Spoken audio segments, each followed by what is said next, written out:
عليا. عامله عليك حبيبتي. متقلقيش عليا يا حبيبتي. خلي بالك من نفسك. ماشي. انا قلت لك عن اذنك. اللي انا بقول لك عليه تسمعه. نفسي تفهم.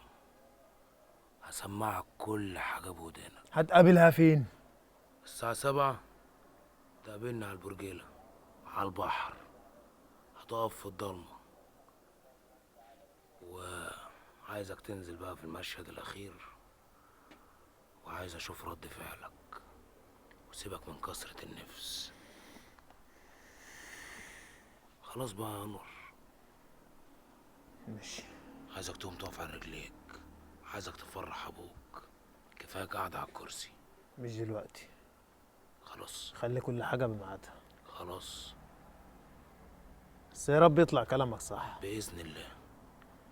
الليله دي هيبقى اخر يوم لشيرين في البيت. آخر يوم ليها في الدنيا. خلاص يا اخويا. ماشي. ماشي. اللهم بلغت اللهم فشل. معايا ميعاد غرامي ولازم احضره. طب امشي عشان ما حدش يشوفك. هتحس انه عايز ينام والله. المسلسل لسه ما اشتغلش. ايه يا اخرس مالك؟ ماليش. ماليش هيمقمق لي. عايز اطلع بره. تطلع بره؟ ده اساس ان انا بقى خدمتك، وانا اللي هاخدك كل شويه ويتقطم وسطي. في ايه يا شيرين؟ بلا افقف بلا ما افقفش. امال عبده ده لازمته ايه هنا؟ عبده اللي هيزقني وانت قاعده؟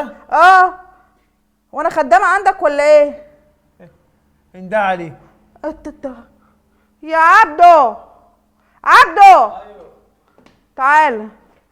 وديه ان شاء الله توديه لحد الملاحات. طلعني بره. يا عم انور. طقطقوا لبره يلا. يلا يا عم خلينا نتفرج على المسلسل بقى. بس يا محمود واقف اهو. محمود جه؟ في البرجوله جوه. يا انور انا خايف نظلم بنت الناس يا انور معانا. بقول لك ايه؟ قول. وقفني جنب بالسور بعيد وانت روح لمحمود وقف من بعيد. والله ما حد صعبان عليا غيرك يا انور. يا سلام وكمان واقف مستنيني. عندك تاخير دقيقه يا شيرين. كنت بعمل حاجات جوه. واللي انت بتعمليه كان اهم مني. انا شايفه في البيت ده كله مفيش اهم منك. ما تخلصي كده وقولي عايزه تقولي ايه. هقول لك يا محمود، انا وانت شبه بعض. انا وانت في مركب واحده، فعايزين نتفق مع بعض. بس